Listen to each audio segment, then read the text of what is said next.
الحمد للہ رب العالمین والصلاة والسلام علی اشرف الانبیاء والمرسلین وعلی آلہ واصحابہ اجمعین۔ قال اللہ تعالی وتبارک فی القرآن المجید والفرقان الحمید۔ بسم اللہ الرحمن الرحیم۔ والضحیٰ واللیل اذا سجی۔ صدق اللہ مولانا العظیم وصدق رسولہ النبی الکریم الرؤوف الرحیم۔ اللہم نور قلوبنا بالقرآن وزین اخلاقنا بالقرآن وادخلنا الجنۃ بالقرآن ونجنا من النار بالقرآن۔ قال اللہ تعالی وتبارک فی شان حبیبہ مخبرا وآمرا ان اللہ وملائکتہ یصلون علی النبی یا ایہا الذین آمنوا صلوا علیہ وسلموا تسلیما۔ الصلاۃ والسلام علیک یا نبی الرحمہ وعلی آلک واصحابک یا رسول الملاحمہ۔ الصلاۃ والسلام علیک یا رسول اللہ وعلی آلک واصحابک یا محبوب رب العالمین۔ تمام حمد و ثناء، تعریف و توصیف اللہ جل مجدہ الکریم کی ذات بابرکات کے لیے، جو خالق کائنات بھی ہے اور مالک شاشہات بھی۔ اللہ جل وعلا کی حمد و ثناء کے بعد رسول رحمت، شفیع معظم، نبی محتشم، اللہ کے پیارے، امت کے سہارے، رب کے محبوب، دانائے غیوب، مالک رقاب امم، فخر عرب و عجم، والی کون و مکان، سیاہ لا مکان، سید انس و جاں، سرور لالا رخاں، نیر تاباں، سر نشین مہوشاں، ماہ خوباں، شہنشاہ حسینہ، تتمہ دوراں، سرخیل زہرہ جمالاں، جلوہ صبح ازل، نور ذات لم یزل، باعث تکوین عالم، فخر آدم و بنی آدم، نیر بطہا، رازدار ما اوہا، شاہد ما طغا، صاحب علم نشرہ، معصوم آمنہ احمد مجتبیٰ، حضرت محمد مصطفیٰ صلی اللہ علیہ وآلہ وسلم کے حضور ناز میں اپنی عقیدتوں، ارادتوں اور محبتوں کا خراج پیش کرنے کے بعد، عالی مرتبت محتشم سامعین، السلام علیکم ورحمۃ اللہ وبرکاتہ۔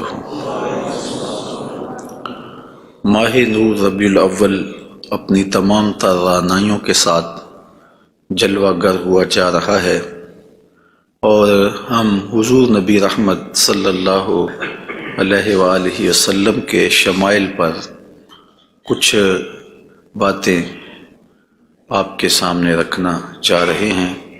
اللہ تعالیٰ کلمات حق زبان پہ جاری فرمائے، اور حضور کے جمال جہاں آرا کی برکتوں سے ہماری روحوں میں نکھار پیدا فرمائے۔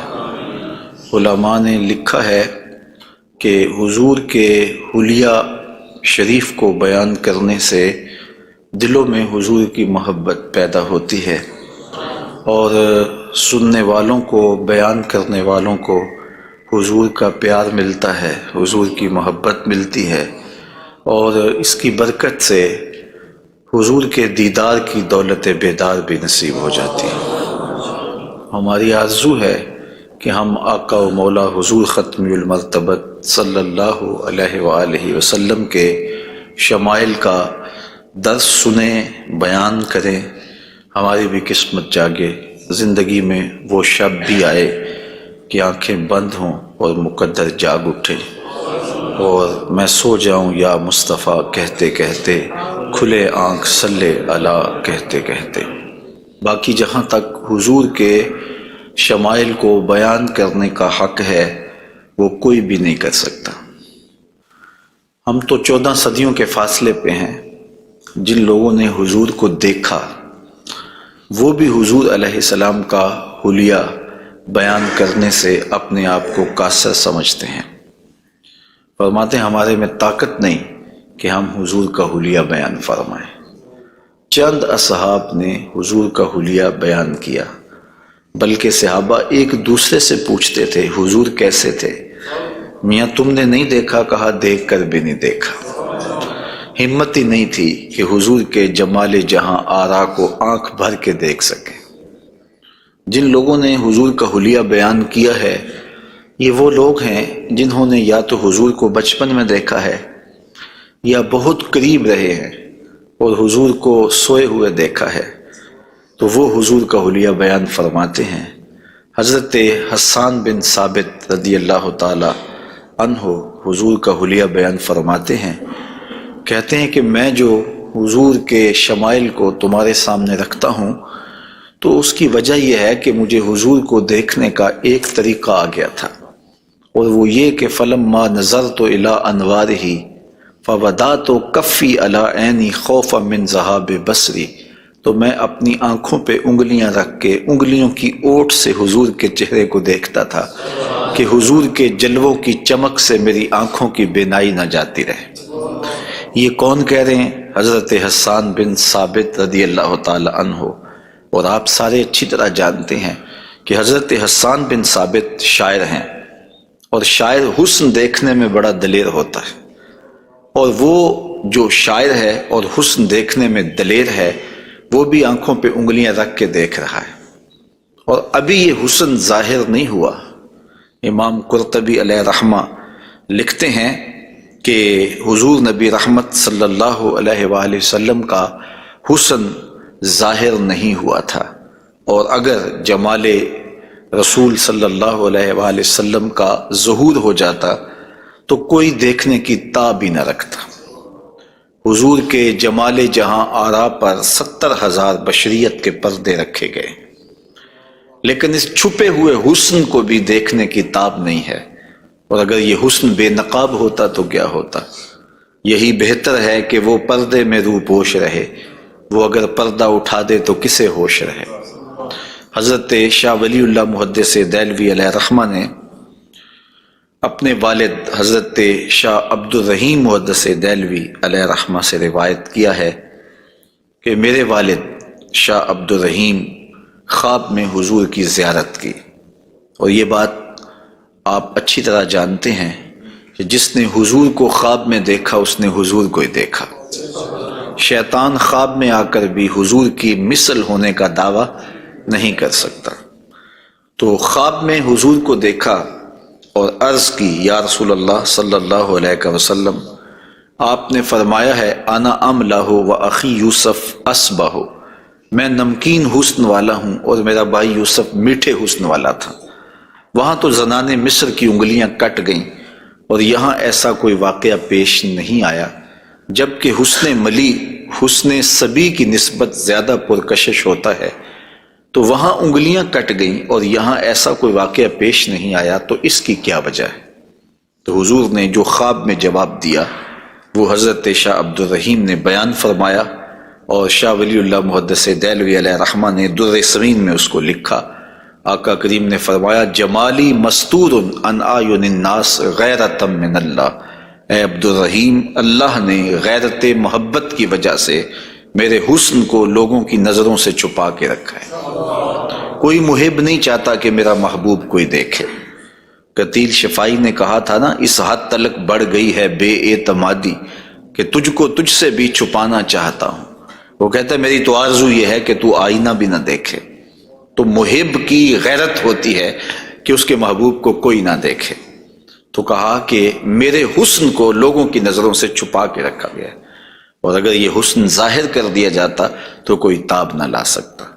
تو یہ چھپے ہوئے حسن کا عالم ہے کہ دیکھنے والوں کو پھر بھی انگلیاں رکھ کے دیکھنا پڑتا ہے، اور اگر یہ بے نقاب ہوتا تو پھر کون تاب لا سکتا؟ مولانا حسن رضا اعلی حضرت کے برادر محترم فرماتے ہیں وہ اگر جلوہ کریں کون تماشائی ہو۔ تو یہ وہ حسن ہے کہ جو تمام کا تمام ظاہر نہیں کیا گیا اور لوگوں کی نگاہوں سے پوشیدہ رکھا گیا، لیکن وہ بشریت کے پردوں کی اوٹ سے چھن چھن کے بھی اس قدر تابہ ہے کہ پوری کائنات کے اندر رنگ اسی حسن کے جھلکتے دکھائی دیتے ہیں۔ اور ہر طرف اسی کے انوار پھیلے ہوئے نظر آتے ہیں۔ تو حضور کے حسن کا بیان، حضور کے حسن کا ذکر اگرچہ انسانی استطاعت میں نہیں ہے اور اس کے بس میں نہیں ہے، لیکن اس کے باوجود صحابہ کے دور سے لے کر آج تک لوگوں کا یہ محبوب موضوع رہا ہے کہ وہ حضور علیہ السلام کے حسن کا ذکر کر کے اپنے قلب کی تسکین کا ساماں کرتے ہیں۔ علماء نے یہ بھی لکھا ہے کہ جو شخص حضور کے حسن کو بیان کرے، لوگوں کے دلوں میں اس کے لیے پیار پیدا ہو جاتا ہے۔ آج ہر شخص چاہتا ہے کہ میں ہر دل عزیز ہو جاؤں، تو یہ سادہ سا نسخہ ہے کہ کائنات میں حضور کے حسن کے تذکرے کیا کرو، دنیا تم سے پیار کرنے لگ جائے گی۔ تم محبوب الخلائق بن جاؤ گے اگر تم اس محبوب دو عالم کے حسن کو لوگوں کی نظروں کے سامنے بیان کرو گے۔ انشاءاللہ حضور کے مختلف اعضاء کے حسن کا ذکر ترتیب وار کیا جائے گا، اور اہل محبت نے اور اصحاب رسول نے اس پر کیا محبتوں کے پھول پیش کیے ہیں۔ یقیناً آپ کے قلوب کو فرحت بھی ہوگی، قرار بھی ملے گا، اور آقا کریم کے حسن دل پذیر اور حسن جاں فضا کی مستیوں میں آپ کھو بھی جائیں گے۔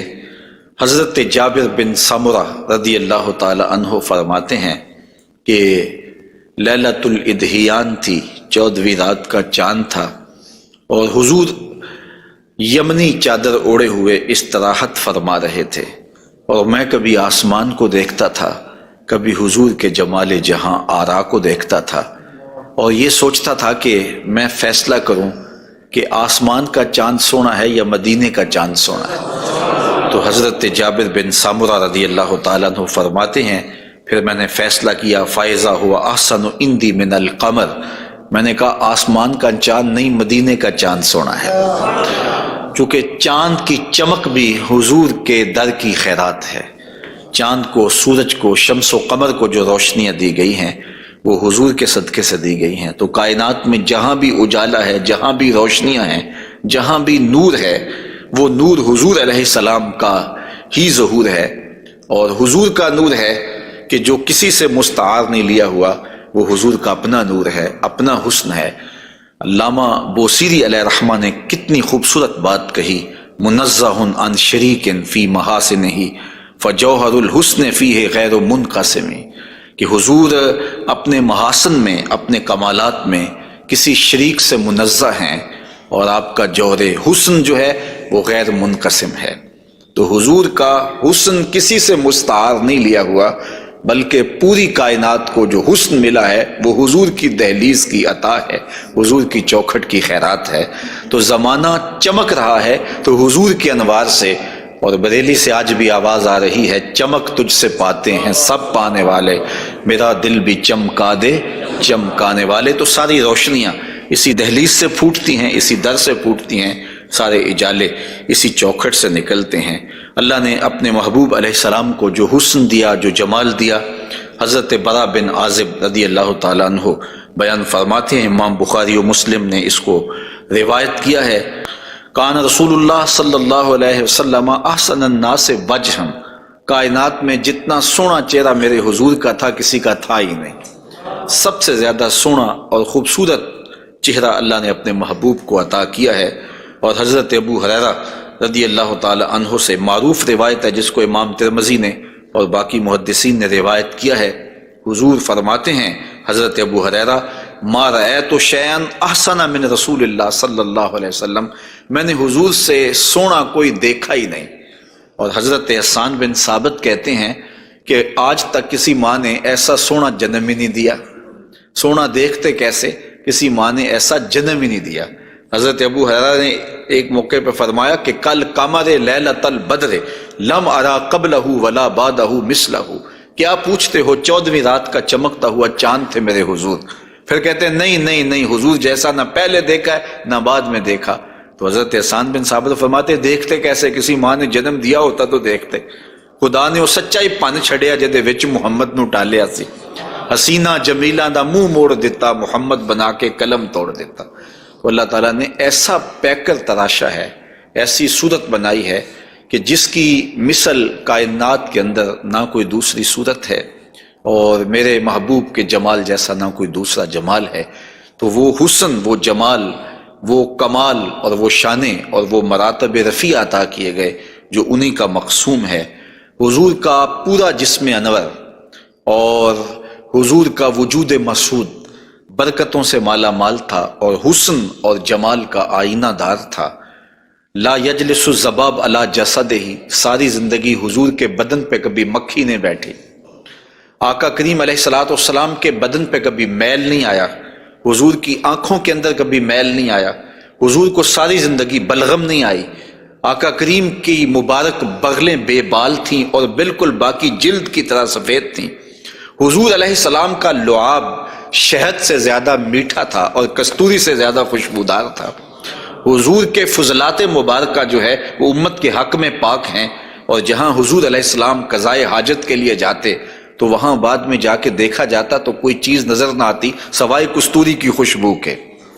تو آقا کریم علیہ الصلوۃ والسلام کو کبھی جمائی نہیں آئی، کبھی حالت نیند میں حضور نبی رحمت صلی اللہ علیہ وآلہ وسلم ناپاک نہیں ہوئے، حضور نبی رحمت صلی اللہ علیہ وسلم پر کوئی نجاست نہیں آئی، اور آقا کریم کے بدن کا سایہ بھی نہیں تھا تاکہ زمین کے اوپر حضور کا سایہ نہ گرے۔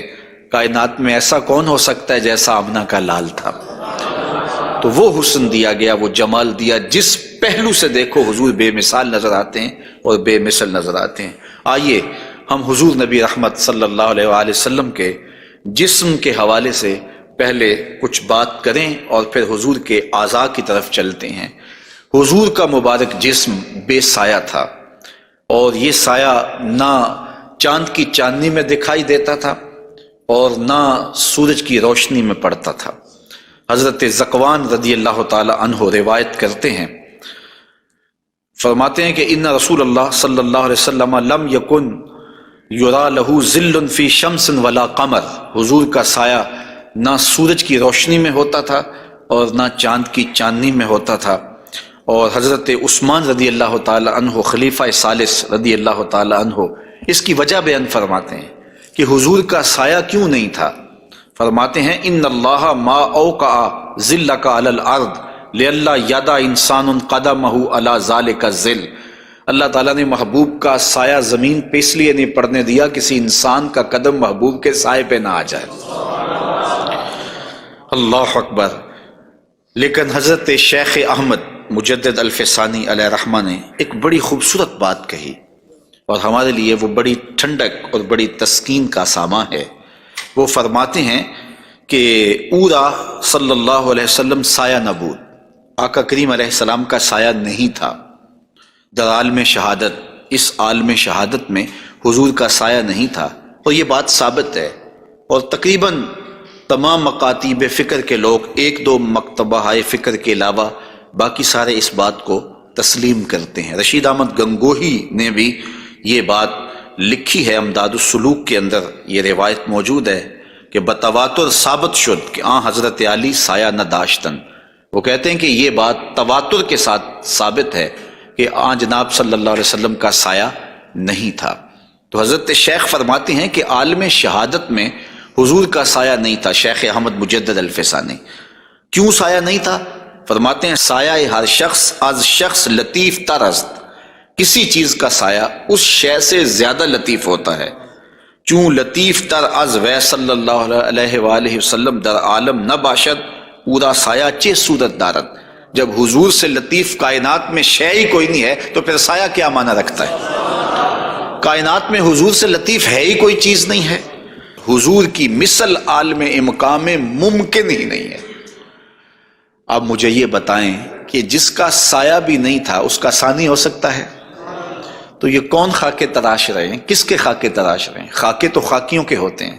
جو پیکر نور ہو، جس کا سایہ بھی نہیں ہے، اس کے خاکے کیسے ہو سکتے ہیں؟ تو حضور کی مثل تو بزم عالم میں ممکن ہی نہیں ہے۔ اقبال بھی بول پڑے رخ مصطفیٰ ہے وہ آئینہ، کہ اب اس سا دوسرا آئینہ نہ کسی کی بزم خیال میں نہ دکان آئینہ ساز میں، ممکن ہی نہیں ہے۔ خدا نے وہ سچا ہی پن چھڑیا جدے وچ محمد نو ڈالیا سے۔ تو آقا کریم علیہ الصلوۃ والسلام کا سایہ نہیں بنایا، اور کائنات کے اندر وہ بے مثل بھی ہیں، وہ بے مثال بھی ہیں۔ تو یارو جس کا سایہ بھی نہیں ہے اس کا ثانی کیسے ہو سکتا ہے؟ تو آقا کریم علیہ الصلوۃ والسلام کا مبارک قد انور، حضور کا جسم نور، اللہ تعالیٰ جل شانہ نے حضور کو قد رانا دیا ہوا۔ امیر خسرو نے کہا تھا نا، پری پیکر نگارے سرو قد لالا رخسارے، سراپا آفت دل بود شب جائے کہ من بودم، خدا خود میرے مجلس بود اندر لا مکان خسرو، محمد شم محفل بود شب جائے کہ من بودم۔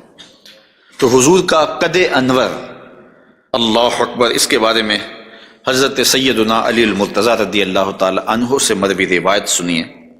فرماتے ہیں لم یکن بالطویل الممغت ولا بالکثیر المتردد وکان ربعۃ من القوم لم ارى قبلہ ولا بعدہ مثلہ۔ فرمایا کہ حضور علیہ السلام کا قد لمبا بھی نہیں تھا، حضور پست قامت بھی نہیں تھے، حضور درمیانی قد و قامت کے حامل تھے۔ پھر آگے کہتے ہیں نہیں حضور جیسا نہ پہلے دیکھا نہ بعد میں دیکھا۔ اور حضرت انس رضی اللہ تعالیٰ عنہ فرماتے ہیں کان رسول اللہ صلی اللہ علیہ وسلم لیس بالذاہب طولا وفوق الربا اذا جامع القوم غمرہم۔ فرماتے ہیں حضور پست قامت نہیں تھے، حضور درمیانی قد و قامت کے تھے۔ پھر کہتے ہیں نہیں، درمیانی قد و قامت سے بھی اٹھتا ہوا حضور کا قد تھا، یعنی قد اتنا لمبا نہیں تھا کہ بہت لمبا قد بھی اچھا نہیں لگتا اور پست قامتی بھی عیب ہے، تو درمیانہ قد ہونا یہ حسن ہے، لیکن درمیانے سے بھی کچھ اٹھتا ہوا یہ مزید حسن ہے، اور یہ اللہ نے اپنے محبوب کو قد دیا تھا۔ لیکن اس کے ساتھ یہ شان تھی کہ لمبے لمبے قد والے لوگ موجود ہوتے اور حضور بھی ان میں موجود ہوتے۔ اذا جامع القوم غمرہم، جب حضور تشریف فرما ہوتے تو حضور سب سے اونچے دکھائی دیتے، قد درمیانہ تھا لیکن دکھائی اونچے دیتے۔ علماء نے اس کی تشریح میں لکھا ہے کہ حضور علیہ الصلوۃ والسلام کا یہ معجزہ تھا، یہ شان تھی، یہ نبوی وجاہت تھی کہ حضور سب سے اونچے دکھائی دیتے تھے۔ ام معبد جو حضور کا حلیہ بیان کرتی ہیں، اور انشاءاللہ ان سے مروی روایت اور ان کا تفصیلی واقعہ ہم آگے چل کے بیان بھی کریں گے، تو وہ حضور کے قد پر کہتی ہیں غصن بین غصنین، دو شاخوں کے درمیان اٹھتی ہوئی جیسے شاخ ہوتی ہے، اس طرح حضور کا قد رانا تھا۔ تو آقا کریم علیہ السلام کا قد، اللہ اکبر۔ حضرت انس سے ایک اور روایت سن لیجئے، وہ فرماتے ہیں کان رسول اللہ صلی اللہ علیہ وآلہ وسلم احسن الناس قواما و احسن الناس وجہا۔ کہتے ہیں جیسی قد و قامت میرے حضور کی تھی، کائنات میں اتنا سونا قد کسی کا نہیں، اور جتنا سونا چہرہ میرے حضور کا تھا ایسا سونا چہرہ کسی کا نہیں ہے۔ قد بھی سونا اور چہرہ بھی سونا، اور زمانے میں اتنا سونا رب نے کوئی پیدا ہی نہیں کیا، چونکہ سب سے حسین سب سے جمیل اپنے محبوب کو بنایا۔ لکھاں آئے لوگ زمانے تے محبوب خدا جیا کوئی نہیں، لکھاں سونے بن بن بیندے نے اودی خاکے پا جیا کوئی نہیں۔ جو حسن انہیں دیا، جو جمال انہیں دیا، وہ انہی کی خوبی ہے۔ حضور نبی رحمت صلی اللہ علیہ وآلہ وسلم کے قدموں کے حسن کا ذکر کرتے ہیں۔ حضرت نبی رحمت صلی اللہ علیہ وآلہ وسلم کے مبارک قدموں کی جو ہتھیلیاں تھیں وہ پرگوشت تھیں، اور انگلیاں قوی بھی تھیں، مضبوط تھیں اور خوشنما تھیں، اور مبارک تلوے گہرے تھے اور صاف تھے، نرم تھے اور چکنے تھے۔ اگر ان پر پانی ڈالا جائے تو پانی بہہ جاتا، اور جب آقا کریم چلتے تو حضور ایسے لگتا جیسے بلندی سے نیچے اتر رہے ہیں۔ وقار کے ساتھ حضور قدم زور کے ساتھ اٹھاتے اور وقار کے ساتھ آگے بڑھاتے، اور یوں محسوس ہوتا کہ جس طرح بلندی سے حضور نیچے کی طرف آ رہے ہیں۔ آقا کریم علیہ الصلوۃ والسلام بہت تیز چلتے نہیں تھے، لیکن ایسے لگتا تھا جس طرح زمین حضور کے لیے لپیٹ دی گئی ہے، اور اگر لوگ حضور کے ساتھ چلنا چاہتے تو حضور کے ساتھ چل نہیں سکتے تھے۔ اللہ نے اپنے محبوب کو وہ رفتار عطا فرمائی، زمین بھی سمیٹ دی گئی تھی حضور کے لیے، اور وقت بھی سمیٹ دیا گیا تھا حضور کے لیے۔ اور آقا کریم علیہ الصلوۃ والسلام کے قدم مبارک کی انگلیاں وہ بڑی خوبصورت تھیں، لیکن جو درمیان والی انگلی ہے وہ انگلی باقی انگلیوں سے زیادہ قد آور تھی، لمبی تھی۔ آئیے ذرا اس انگلی کا حال حضرت میمونہ بنت کردم رضی اللہ تعالی عنہا سے سنیے۔ یہ ایک صحابیہ ہیں جو اپنے والد گرامی کے ساتھ حضور کی خدمت میں حاضر ہوئیں۔ تو ان کے والد گرامی نے حضور سے کوئی بات پوچھی، اور آقا کریم اس وقت ناقہ کے اوپر، اونٹنی کے اوپر سوار تھے، تو ان کا جی چاہا کہ میں حضور کا دیدار کروں، لیکن حضور کے چہرے کی وجاہت نے ان کو حضور علیہ الصلوۃ والسلام کے چہرے کی جانب آنکھ بھر کے دیکھنے نہ دیا، تو کہا اب آئی ہوں تو حضور کے مبارک پاؤں کو دیکھنے لگی۔ تو حضرت میمونہ بنت کردم فرماتی ہیں فما نسیتو فی ما نسیتو طول اصبع قدمہ السبابہ علی سائر اصابعہ، کہا مدت ہو گئی ہے میں نے حضور علیہ السلام کو دیکھا تھا، اور حضور کے مبارک پاؤں کی انگلیوں میں سے جو درمیان والی انگلی ہے، اس انگلی کا جو قد باقی انگلیوں سے تھوڑا سا لمبا تھا، آج تک میری آنکھوں سے وہ حسن نہیں ہٹتا ہے، وہ حسن ہی زائل نہیں ہوتا ہے۔ اب تک میری نگاہوں میں وہی جلوے ہیں کہ حضور علیہ السلام کی انگلی جو ہے وہ باقی انگلیوں کی نسبت جو ہے وہ زیادہ درمیان والی انگشت سبابہ جو تھی وہ زیادہ لمبائی میں تھی۔ تو حضرت میمونہ بنت کردم ابھی تک اس انگلی کے حسن میں کھوئی ہوئی ہیں۔ مجھے بتاؤ جس کی انگلی، پاؤں کی انگلی اتنی حسین ہے، اس کی آنکھیں کتنی حسین ہوں گی۔ وہ کیا کسی نے کہا نا کہ قدموں میں جبیں کو رہنے دو، چہرے کا تصور مشکل ہے۔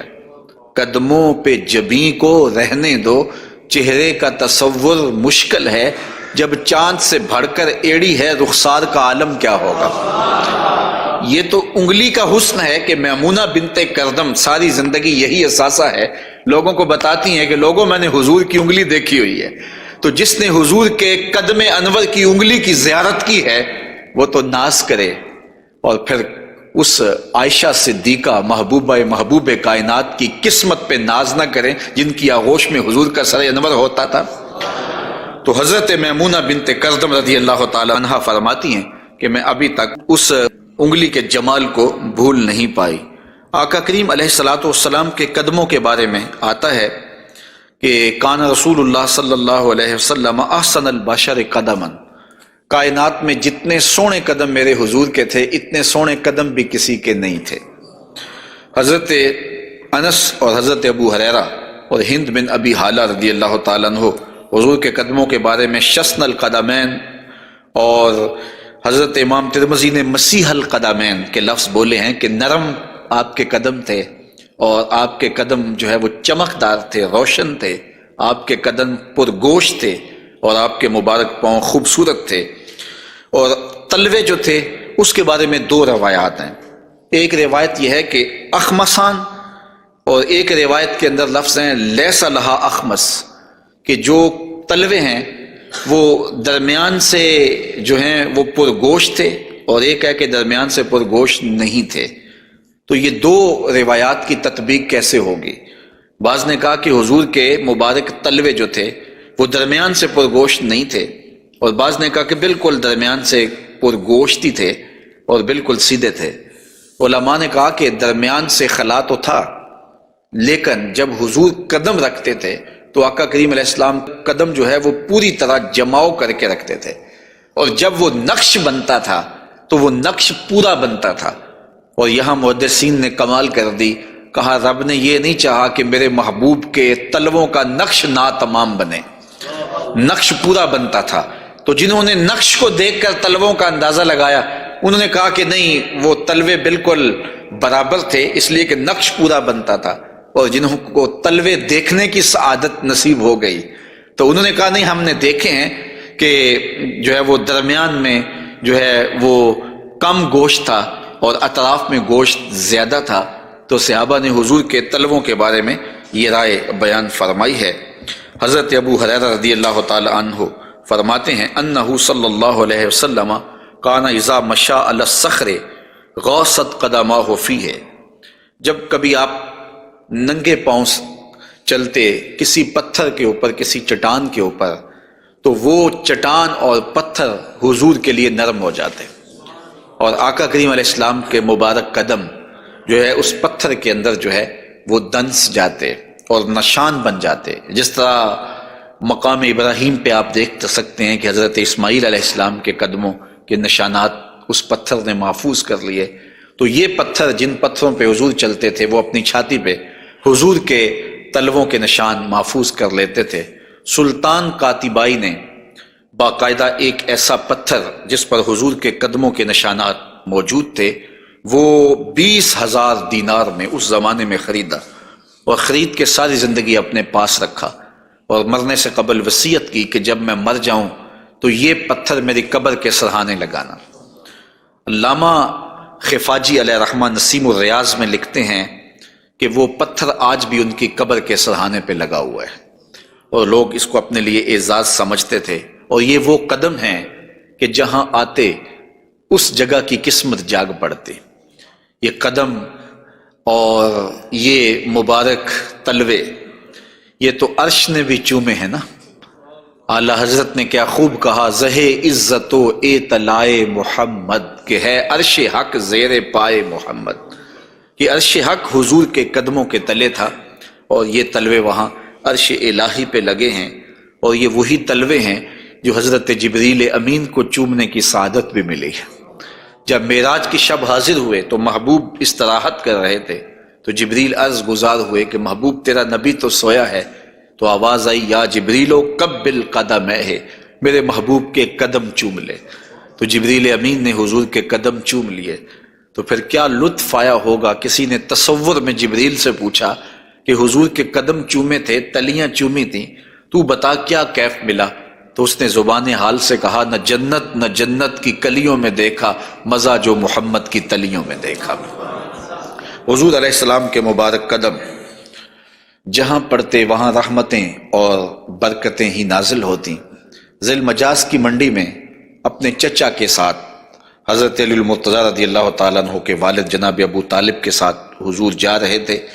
انہوں نے کہا کہ مجھے تو بڑی سخت پیاس لگی ہے، تو آقا کریم علیہ الصلوۃ والسلام نے سواری سے اتر کے زمین پر زور سے اپنا پاؤں مارا، تو جب آپ نے پاؤں مارا تو چشمہ پھوٹ پڑا، اور اپنے چچا سے کہا کہ یہاں پانی پی لیجیے گا۔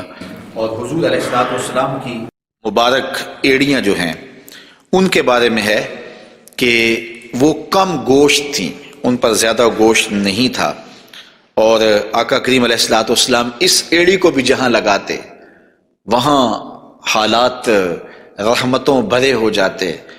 حضرت جابر رضی اللہ تعالی عنہ کا اونٹ تھا، ایک سفر میں وہ حضور کے ساتھ تھے کہ وہ تھک گیا اور اس سے چلا نہیں جاتا۔ حضور کی سواری گزری تو انہوں نے عرض کی، یا رسول اللہ صلی اللہ علیہ وسلم، یہ میرا اونٹ ہے اور تھک گیا ہے، اور میں قافلے کے ساتھ کیسے سفر کر سکتا ہوں؟ تو آقا کریم علیہ السلام نے اپنی ایڑی سے اس کو ٹھوکر لگائی، فَنَشِطَ حَتَّى كَانَ لَا يَمْلِكُ زَمَامَهُ، وہ اتنا تیز ہوا کہ پھر اس کی باگ سنبھالی نہیں جاتی تھی۔ کچھ عرصے کے بعد حضور حضرت جابر سے پھر ملے، اور حضور نے پوچھا کہ وہ تمہارے اونٹ کا کیا بنا؟ تو انہوں نے کہا بخیرن قد اصابتہ برکتوں کا، حضور آپ کی برکت کی وجہ سے اب خیر ہی ہو گئی ہے۔ تو وہ تو اب سنبھالا نہیں جاتا ہے اور اتنا سری و رفتار ہو گیا ہے، اور یہ بات آپ کبھی بھی بھول نہیں سکتے ہیں کہ حضور احد پہ تشریف لے گئے تھے، تو وہ حضور کے آنے کی خوشی میں جھوم اٹھا تھا، تو حضور نے ایڑی ہی ماری تھی، زور کے ساتھ ایڑی لگاتے ہوئے حضور نے کہا فَضَرَبَهُ بِرِجْلِهِ فَقَالَ اُثْبُتْ، حضور نے کہا کہ اے احد رک جا، تو جھوم رہا ہے جانتا نہیں، فَإِنَّمَا عَلَيْكَ نَبِيٌّ وَصِدِّيقٌ وَشَهِيدَانِ، تیرے اوپر ایک اللہ کا نبی ہے، ایک صدیق ہے اور 2 شہید ہیں۔ اور پھر فوراً اس کا زلزلہ تھم گیا۔ اعلیٰ حضرت بولے، ایک ٹھوکر سے احد کا زلزلہ جاتا رہا، رکھتی ہیں کتنا وقار اللہ اکبر ایڑیاں۔ تو یہ حضور علیہ الصلوۃ والسلام کے مبارک قدم تھے کہ جن کی برکات زمانے کو نصیب ہوئی، اور یہ وہ قدم تھے جنہیں چوم لینا صحابہ اپنے لیے سعادت سمجھتے تھے۔ حضرت ذرا وفد عبد القیس میں آئے تو پھر انہوں نے حضور کی خدمت میں عرض کی کہ ہم آپ کے قدم اور آپ کے ہاتھ چومنا چاہتے ہیں، اور وہ آگے بڑھے۔ وہ خود فرماتے ہیں فَنُقُبِّلُ یَدَ رسول اللہ صلی اللہ علیہ وسلم وَرِجْلَهُ، ہم نے حضور علیہ الصلوۃ والسلام کے ہاتھ بھی چومے، ہم نے حضور کے پاؤں بھی چومے۔ حضرت صہیب رضی اللہ تعالی عنہ فرماتے ہیں کہ رأیت علیٰ یقبل ید العباس ورجلہ، میں نے دیکھا کہ حضرت علی اپنے چچا عباس کے ہاتھ بھی چومتے تھے اور پاؤں بھی چومتے تھے۔ اور یہ کیوں چومتے تھے؟ اس کی وجہ ایک دیگر حدیث میں حضرت ثابت رضی اللہ تعالی عنہ حضرت انس کے پاس آئے اور انہوں نے آ کے حضرت انس سے پوچھا کیا تم نے اس ہاتھ کو حضور کے ہاتھ سے مس کیا ہوا ہے؟ تو حضرت انس نے کہا کیوں نہیں، یہ سعادت مجھے ملی ہے کہ ان ہاتھوں نے حضور کے وجود کے بوسے لیے ہیں اور حضور کے وجود کو چھوا ہے۔ فقبلہا، تو حضرت ثابت نے حضرت انس کا ہاتھ چومنا شروع کر دیا کہ یہ وہ ہاتھ ہیں جنہوں نے حضور کو چوما ہوا ہے، جنہوں نے حضور کو چھوا ہوا ہے، جنہوں نے حضور کے بدن رحمت سے مس کیا ہوا ہے۔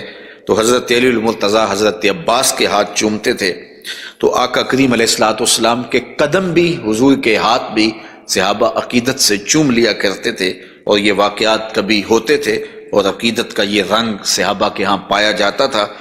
حضور نبی رحمت صلی اللہ علیہ وآلہ وسلم وہ قدم جو برکتوں کے لیے، رحمتوں کے لیے اگر کسی اونٹ پہ لگتے ہیں تو وہ تیز ہو جاتا ہے، اور اگر زمین پہ مارتے ہیں تو چشمہ پھوٹ پڑتا ہے، اور اگر پہاڑ پہ لگاتے ہیں تو اس کا زلزلہ رک جاتا ہے۔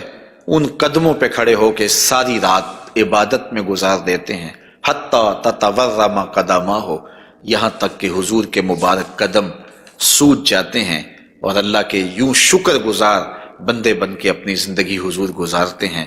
تو آقا کریم علیہ الصلوۃ والسلام کے مبارک قدم خوبصورت تھے، اور اس کی تلیاں بھی خوبصورت تھیں، قدموں کا حسن بے مثال تھا۔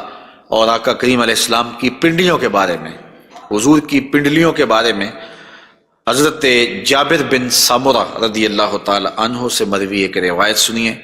فرماتے ہیں کان فی ساق رسول اللہ صلی اللہ علیہ وسلم حموشۃ، آقا کریم علیہ الصلوۃ والسلام کی مبارک جو پنڈلیاں تھیں وہ نرم و نازک، پتلی اور خوبصورت تھیں۔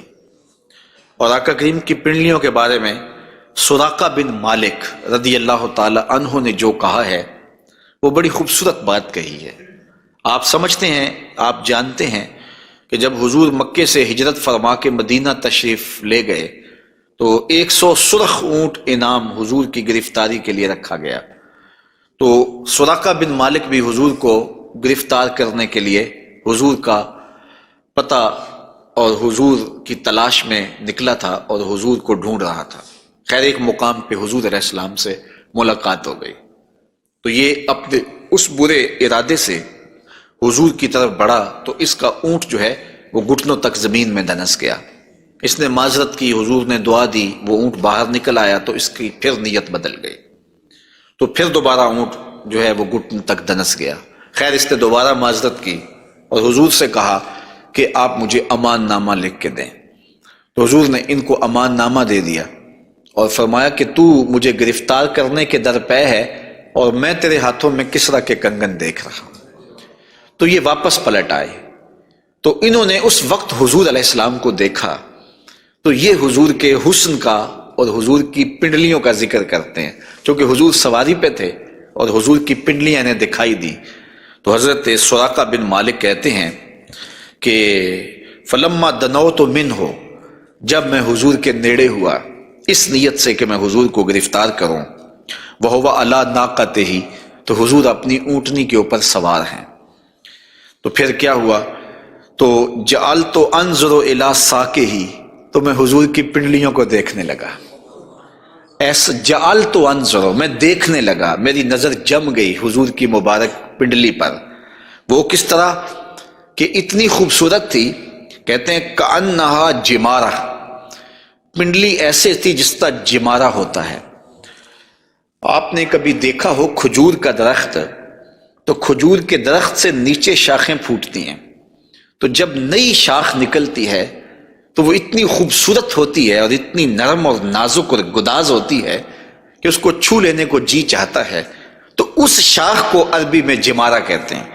تو وہ کہتے ہیں میں حضور کی پنڈلیوں کا کیا بتاؤں، جس طرح وہ کھجور کی تازہ شاخ نکلتی ہے جس کو دیکھنے سے جی نہیں رجتا، حضور کی پنڈلیاں جمارہ کی طرح تھیں۔ تو یہ انہوں نے ایک اپنے محاورے کے مطابق مثال دی، ورنہ حضور علیہ الصلوۃ والسلام کی پنڈلیوں کے لیے کوئی لفظ ہی نہیں ہے جو اللہ نے اپنے محبوب کو پنڈلیوں کا حسن دیا۔ اچھا، حضور کی پنڈلیوں کے بارے میں سنو میرے امام اعلی حضرت نے کیا کہا، کمال کر دی۔ ساک اصل قدم شاخ نخل کرم، اعلی حضرت فرماتے ہیں ساک اصل قدم، جو پنڈلی ہے، جو قدم کی اصل ہے، شاخ نخل کرم، جو کرم کی کھجور ہے یہ اس کی شاخ ہے۔ اللہ اکبر، شم راہ اصابت پہ لاکھوں سلام۔ تو حضور علیہ الصلوۃ والسلام کو اللہ تعالیٰ نے پر نور، پتلی اور جو ہے وہ گوری رنگت کی اور لطیف اور خوبصورت پنڈلیوں سے نوازا تھا۔ اور حضور کے زانوئے منور کے بارے میں حضرت علی المرتضیٰ رضی اللہ تعالیٰ عنہ فرماتے ہیں دخم الکرادیس، رسول کریم صلی اللہ علیہ وآلہ وسلم کے مبارک زانوئے نور کے بارے میں دخم الکرادیس کے لفظ بھی ہیں، اور دوسری روایت مروی ہے سعد ابن ابی شیبہ سے، اس میں لفظ ہیں کان رسول اللہ صلی اللہ علیہ وسلم جلیل المشاش، آقا کریم علیہ الصلوۃ والسلام کے زانو مبارک مضبوط تھے، پرگوشت تھے اور خوبصورت تھے۔ اور اعلیٰ حضرت یہاں بھی اپنی محبت کا اظہار کیے بغیر نہیں رہ سکے، فرماتے انبیاء طے کریں زانو ان کے حضور، انبیاء طے کریں زانو ان کے حضور، زانوؤں کی وجاہت پہ لاکھوں سلام۔ یہ وہ زانو ہے جہاں نبی بھی زانو طے کریں، یہ وہ شان ہے ان زانوؤں کی۔ حضور نبی رحمت صلی اللہ علیہ وآلہ وسلم کے مبارک قد انور کے فضائل بھی آپ نے سنے، حضور نبی رحمت صلی اللہ علیہ وآلہ وسلم کی پنڈلیوں کا تذکرہ بھی سنا، حضور کے پائے نور کی باتیں بھی آپ نے سنی، اور اب آقا کریم علیہ الصلوۃ والسلام کے بطن اقدس اور حضور علیہ الصلوۃ والسلام کے پہلوؤں کا ذکر آپ کے سامنے کیا جاتا ہے۔ لیکن اگر آپ چاہیں تو ایک چائے میں بھی پی لوں اور ایک آپ بھی پی لیں۔